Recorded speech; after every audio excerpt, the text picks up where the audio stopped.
육신을 따라 자랑하자면 이라는 제하에서 오늘 말씀을 상고하며 함께 은혜를 나누고자 합니다. 바울은 이렇게 자랑하는 것은 무익하다 그랬어요. 자랑하지 말라 그랬습니다. 그런데 부득불 내가 자랑하자면이라고 그렇게 얘기하고 있는 것을 보면 이렇게 자랑할 수밖에 없는 그런 상황에 지금 이렇게 맞닥뜨려져 있는 것을 우리가 보게 됩니다. 자랑하고 싶지는 않지만 자랑하지 않으면 안 되는 상황, 그것은 거짓 사도들이 자랑을 하면서 육신적인 것으로 자랑을 하면서 고린도 교인들의 마음을 뺏어간 거하고, 그리고 그런 빼앗긴 그 마음 속에 바울은 자랑할 것도 없는 사람 아니냐라고 하는 측면에서 자꾸 모함을 하니까 그래? 그렇다면 한번 너희들이 육신적으로 내가 그들과 비교해서 연약한가 아니면 수준이 낮은가 한번 너희들 스스로 판단을 해봐라 하는 측면에서 육신적으로 자랑하고 있는데, 크게 얘기하자면 혈통적으로 유대인들의 자랑은 혈통이에요. 그래서 그 혈통 때문에 유대와 사마리아가 그렇게 원수같이 지내는 거 아니겠습니까? 그러니까 정통성을 말하는 그 혈통, 바로 내가 가지고 있다라고 지금 얘기하는 거고요. 또 하나는 업적을 얘기하자면 그 업적, 그리스도를 위한 업적을 얘기하자면 나는 이 정도다라고 하는 것을 얘기하고 있는 것을 볼 수가 있어요. 또 그것뿐 아니라 내가 그런 업적을 이루어가는 동안 정말 하나님이 나와 함께 하시고 내가 참인 것을 그의 권위로, 하나님이 나에게 부어주시는 표적과 은사와 능력을 가지고 내가 이러한 권위를 너희들에게 나타내 보임직하다라고 하는 그런 측면에서 지금 오늘 말씀이 쭉 전개되고 있는 것을 우리가 큰 숲으로 본다면, 이제 우리가 현미경을 가지고 한번 조금 들여다 보도록 하겠습니다. 여기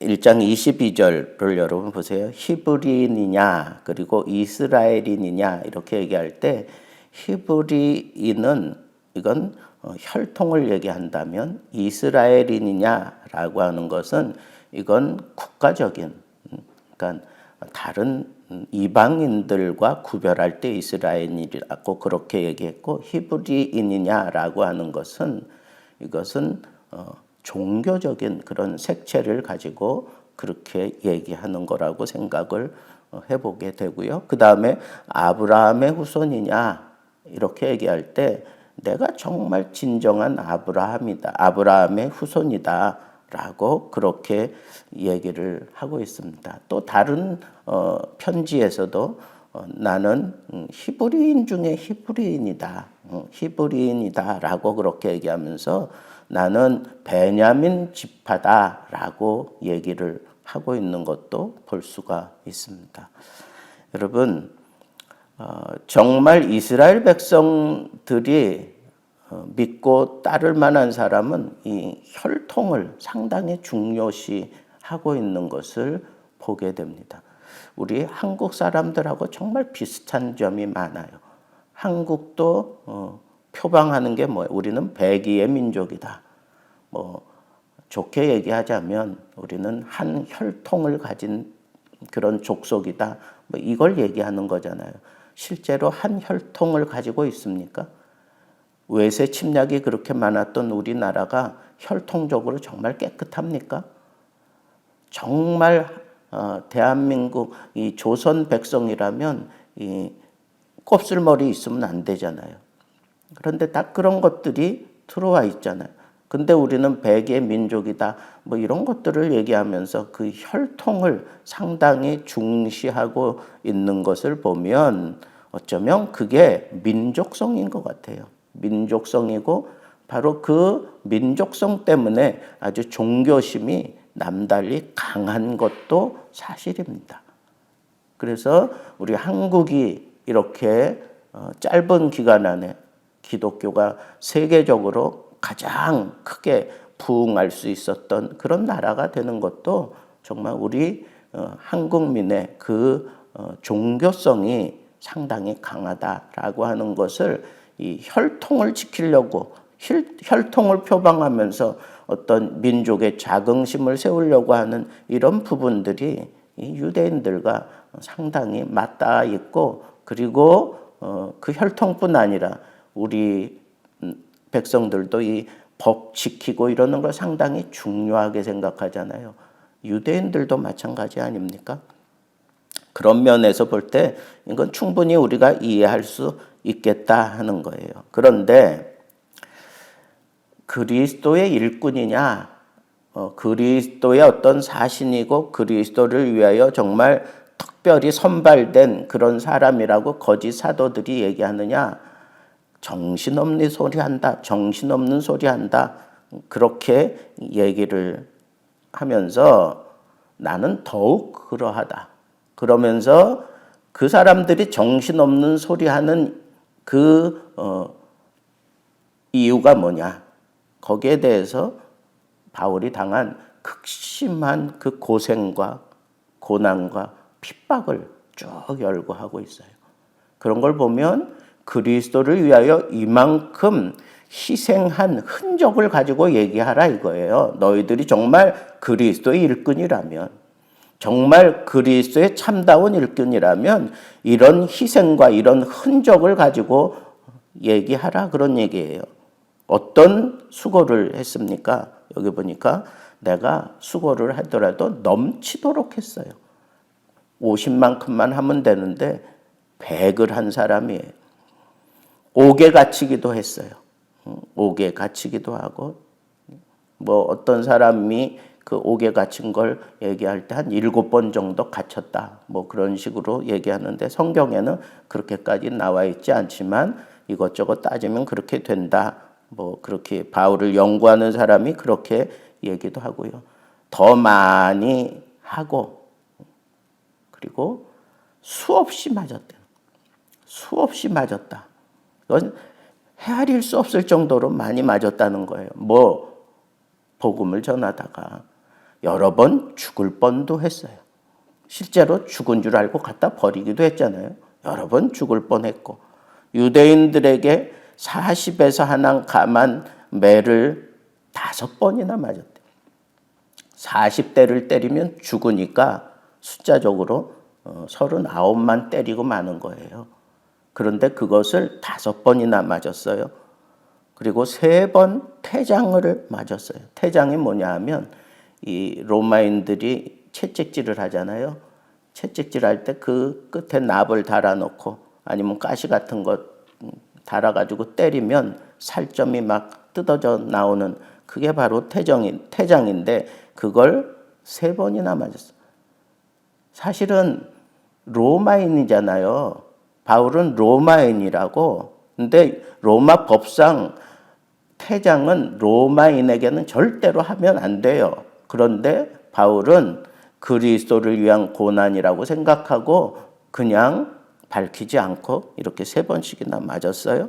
한 번 돌로 맞고, 우리는 알죠? 돌에 맞고 죽은 줄 알고 갖다 버린 그 사건. 3번 파손하고, 3번이나 배가 파손해가지고 일주일 동안 밤낮 깊은 바다에서 지냈대요. 일주일 동안 파손된 배 안에서 여러 번 여행하면서 강의 위험도, 강도의 위험, 동족의 위험, 이방인의 위험, 시내의 위험, 그 시내 안에, 그러니까 이런 농촌이 아니라 그 시내의 위험, 광야의 위험, 바다의 위험, 거짓 형제 중에 위험을 당하고, 그래서 지금 열거하고 있는 위험 당하는 그 장소들을 한번 주목해 보세요. 벗어날 수 있는 그런 장소가 있습니까? 바울 자신은 그냥 위험 속에서 살았다는 거예요. 항상 위험 속에서 위험에 노출돼 있었다는 거예요. 그런데도 불구하고 또 수고했어요. 또 애쓰고 여러 번 자지 못하고 이건 잠이 안 왔다는 거예요. 잠을 잘 수가 없었다는 거예요. 너무 아프면 잠 안 오잖아요. 너무 배고파도 잠 안 오잖아요. 목이 마르면 자다가도 일어나서 물을 찾잖아요. 줄이고 목마르고 여러 번 굶고 춥고 헐벗었노라. 이런 것들이 잠을 자지 못하게 하는 그런 요인들인데 아예 그런 고생을 하면서 그가 그리스도의 그 일꾼됨의 그 사명을 끝까지 감당할 수밖에 없었다는 거예요. 이런 위험에 노출되고 이런 심각한 죽음에 노출되고 이러면서도 자기는 쉬지 않고 끝까지 달려갔다는 거예요. 그런 흔적 있으면 내놓으라 이거예요, 지금. 이런 위험과 이런 죽음을 방불하는 그런 순간들은 고사하고 아직도 날마다 내 속에 눌리는 일이 있는데 그건 모든 교회를 위하여 염려하는 거라 그랬습니다.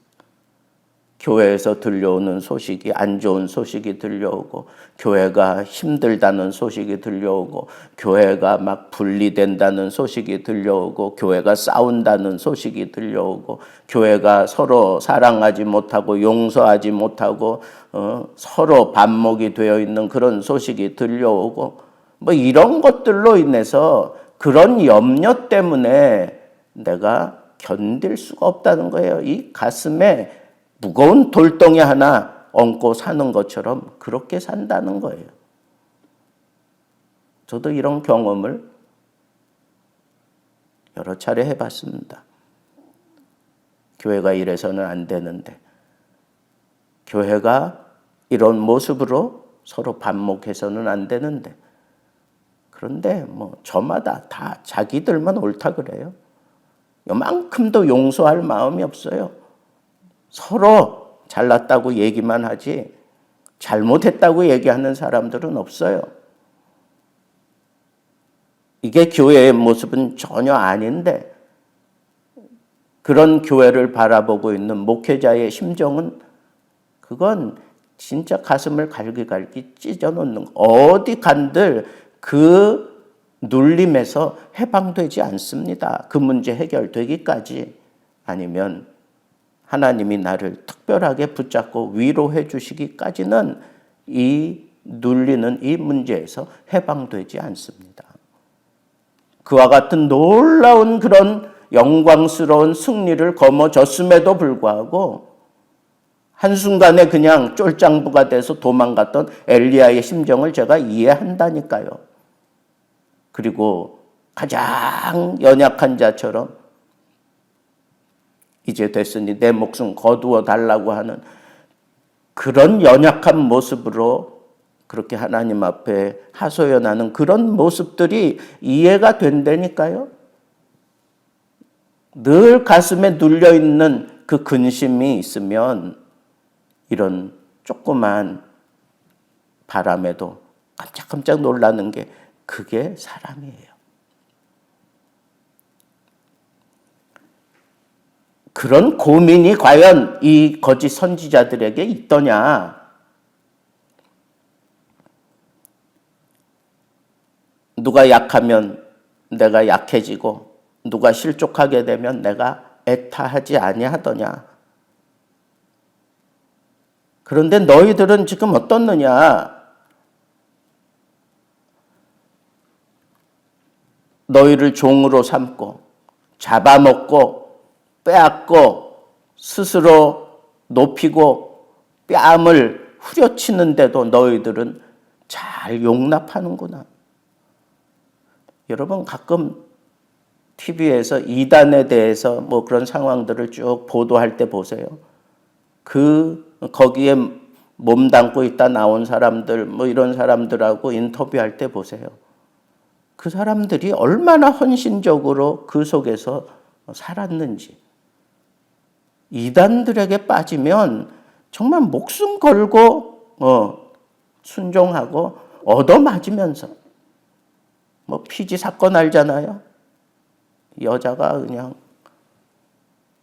뺨을 때리고 욕해대고 서로 간에 뺨 때리게 만들고, 그런데도 거기 떠나지 못해요. 잘못된 걸 모르는지 아니면 알면서도 그렇게 있는지. 얼마 전에는 멀쩡하게 생긴 아줌마가 저한테 전도지를 주더라고요. 그래서 저도 전도하는 입장이니까 그냥 받아와죠. 걸어가면서 보니까 그 피지에 그거 좀 눈을 뜨고 다시 봐주십시오. 그러면서 그런 전도지를 찍어서 지금도 돌리더라고요. 지금 감옥에 들어가 있는데도 지금 그러고 있어요. 얼마나 바울의 마음이 아팠을까요? 얼마나 바울의 마음이 이렇게 짓눌려졌을까요? 그리고는 아예 왕의 고관, 오늘날로 얘기하면 무슨 국방부 장관쯤 되는 사람이 성을 지키는 거예요. 잡아 죽이려고 바울을. 그래서 성 밖에 창문을 내고 그쪽에서 광주리를 타고 그 손에서 벗어났노라 그렇지만 이건 부끄러운 거잖아요. 도망간 거잖아요. 근데 내가 이런 수모를 겪으면서도 나는 주님을 부인할 수가 없고, 나는 주님을 위해서 이렇게까지 내가 온전히 헌신된 그런 삶을 살아왔다. 눈을 뜨고 좀 제대로 보라는 거예요. 저는 오늘 말씀을 묵상하면서 그런 생각이 들었어요. 주를 위한 고난이 없이 영광스러운 면류관을 기대하는 것은 참 부끄러운 일이다. 사도 바울처럼 이렇게까지는 못할지라도 주를 위해서 자지 못하고 먹지 못하고 그 가운데는 금식하며 지낸 그런 시간들도 있을 거고요. 그리고 너무 경제적으로 빈약해서 먹을 게 없어서 굶는 그런 세월들도 보냈을 거예요. 여러분, 우리는 주를 위해서 지금 뭘 지금 헌신하고 있어요? 주를 위해서 지금 뭘 고생하고 있느냐고요? 주를 위해서 지금 위험을 당하는 게 지금 뭐가 있느냐고요? 정말 주의 일을 하면서 내가 이런 위험 속에 그렇게 살아온 그런 삶의 흔적들이 있습니까? 그리스도의 일꾼이라면 그 핍박하는 그 세대에서 정말 그리스도의 일꾼이라면 나와 같은 이런 고난과 이런 위험, 그 흔적을 가지고 얘기해라 이거예요. 그런 흔적. 혈통을 자랑하지 마세요. 정말 내가 자랑할 것은 이 수치스러움이고, 주를 위하여 강주리 타고 도망가는 그런 수치스러움이고, 주를 위하여 온몸이 부서져라 그저 복음 외치며 죽을 고비를 엄청스럽게 넘어온 이 흔적밖에 없다는 거예요. 이게 진짜 인간적으로 나의 약함이고 나의 부끄러움이지만 이게 나의 자랑이다. 왜? 내가 이렇게 약할 때 하나님이 나에게 강하게 하시고 하나님이 나를 강하게 붙들어 주시는 거다. 그게 그리스도의 일꾼의 삶이다. 그게 그리스도의 일꾼의 기준이다. 라고 하는 것을 우리에게 들이미는 거예요. 여러분, 그리스도의 일꾼이라고 생각하십니까? 흔적을 가지고 얘기하세요. 주님을 위하여. 지금 얼마나 평안하고 얼마나 고급스러운 삶이 우리 앞에 펼쳐져 있습니까? 그러나 그런 것들을 멀리하고 어찌하든지 이 복음을 증거하기 위해서, 어찌하든지 교회를 부흥시키고 교회를 평안하게 하기 위해서 내 자존심 내려놓고 내 생각도 내려놓고 주를 위해서라면 내가 이거 감당 못하겠습니까? 주님이 하라시면 저는 하겠습니다. 내 앞에 원치 않는 일들이 일어날지라도 나는 주님의 교회를 위해서 나는 내가 받을 고난이라고 생각하고 나는 끝까지 가겠습니다. 약하지만 참 연약해 보이고 참 무지해 보이고 참 종이짝 같아 보일지라도 주를 위한 고난이라고 생각한다면 나 그 자리에 그냥 서 있겠습니다.